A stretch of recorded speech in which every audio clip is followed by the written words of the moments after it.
Obviously has made communication easier, but better? I don't know, not necessarily. Yeah, that sometimes gets in the way, I think. Today, Studio 5 relationship coach Matt Townsend shares tips on how to improve your electronic communication. So we got to ask you, first of all, Matt, all this high tech, and we hear all this stuff, is it actually getting in the way sometimes of communication? Totally. It's not even going to it's not going to be here to stay.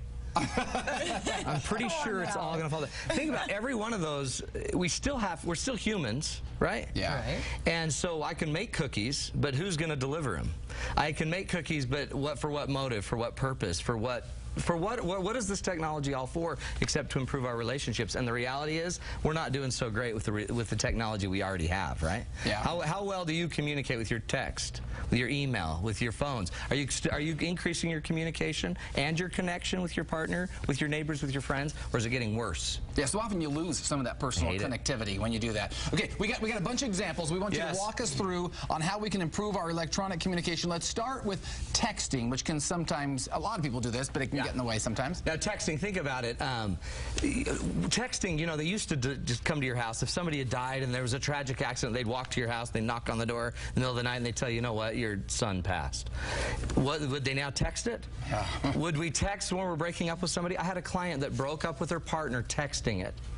Ooh, no. That's brutal. Yeah. But you hear that a lot. You do all the time. So part of it is texting, great tool, great device, not necessarily the key. The key is we got to ask three things. We got to identify why we're using whichever methodology we're using. There's three goals of communication, and you got to choose the method that matches your message. So depending on what kind of message you want to give, you got to have the right method to meet that. Okay? Are we there to communicate or to connect? Are we trying to actually connect heart to heart with somebody? If you want to connect with somebody eye to eye, not to stay in contact. If you want to connect with them, you probably ought to do it face-to-face. You probably ought to use an email or a phone call. A longer, more area or more space to add more information would be improve the connection. Communication. Are you trying to make something very clear and make sure the communication is being taken care of? Even when we were preparing this segment, I was in Disneyland trying to text it. And finally, my assistant said, call me. I need to talk to you. She needed to communicate what was going on with the segment. And the last one is to stay in contact. Texting, IMing, things like that, Facebook, those are great tools to stay in contact. But if you really want to connect with somebody, I'd probably try to do it more face-to-face. I think texting has actually influenced our phone conversations. It has. Because we're so used to doing things quickly now that people seem to not talk as long on the phone either. That's right. Well, my daughter knows if it's impersonal, Dad, and you really don't have to face them, text it. Yeah. But that's a bad thought because there's some things you need to face, right? Well, Tanya mentioned the phone call. So walk me through phone call. When that's appropriate, the problems that happen with phone. Now, phone call, it's a huge issue because sometimes we'll get a call and we won't even know the context of the call. So one of the rules on this one is to put the context into the conversation. I had a lady call about a violin that my wife had put on KSL.com. I didn't even know we were selling a violin. And she says, hey, I'm calling about the violin. And I'm like, huh? You mean the piano? Because I thought you were talking about my daughter's piano lessons. No, I'm talking about the violin. I'm calling to see if the violin has been sold yet. And I'm like, what violin? And she says, the child's violin. And I'm like, we don't have a child that plays violin, so I'm immediately out of it. If she would call me on the phone and immediately put the context in, all she'd have to do is say something like, hey, I'm calling about the ad that your wife put in, Marty, put in on KSL.com to sell the violin.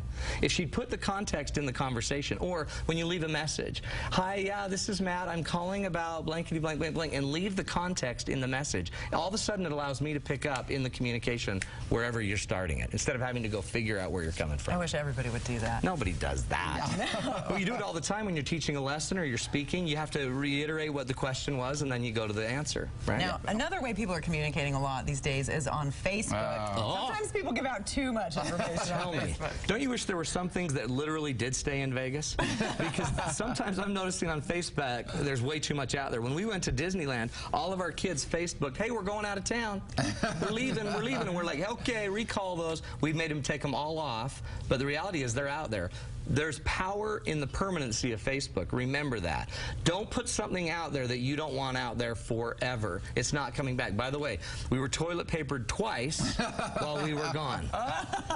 And it's all because of Facebook. So at some point, you've got to remember that there's permanency there. So don't put anything out there that you are not proud of your family, grandkids. I've seen people argue and fight over Facebook. They've had an entire argument on Facebook on their wall.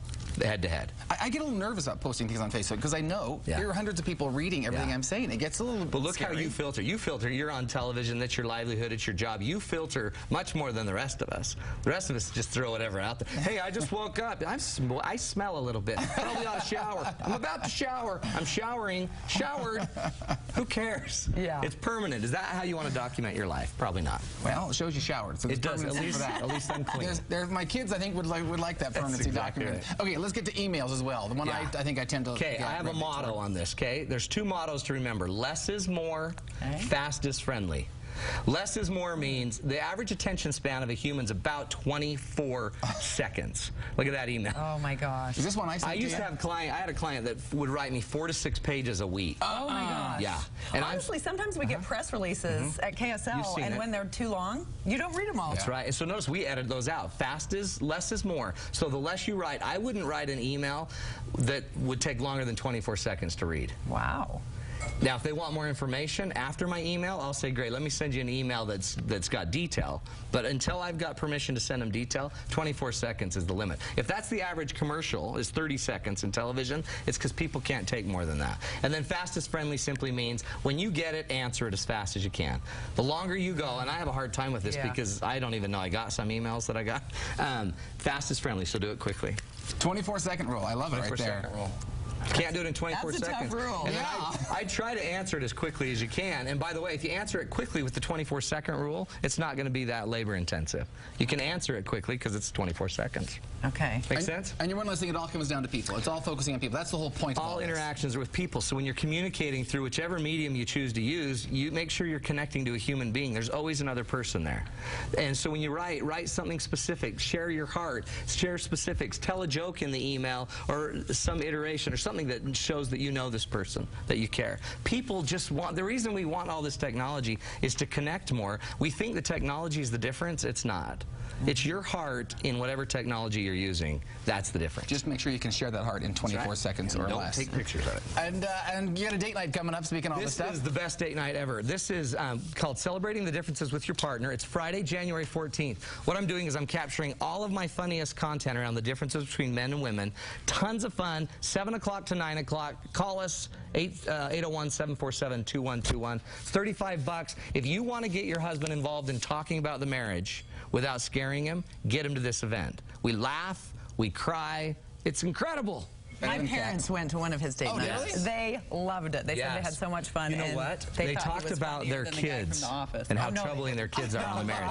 So it must be your sisters and your brother. I got to talk to you in the commercial break. We got to find some more information. There's They've so much. offered that. Okay. Thanks, Matt. Thanks, Matt. Well, when we come back, ABC's Easy as 1, 2, 3 reminds me of the Jackson 5 song. Feathers to fabric. Just name your favorite. New ideas to decorate with letters, numbers, and words. And how to foster musical talents in kids. And when to call it quits. We pinned down a panel of local artists on that topic. Coming up just a little bit later. She didn't care, but anyway.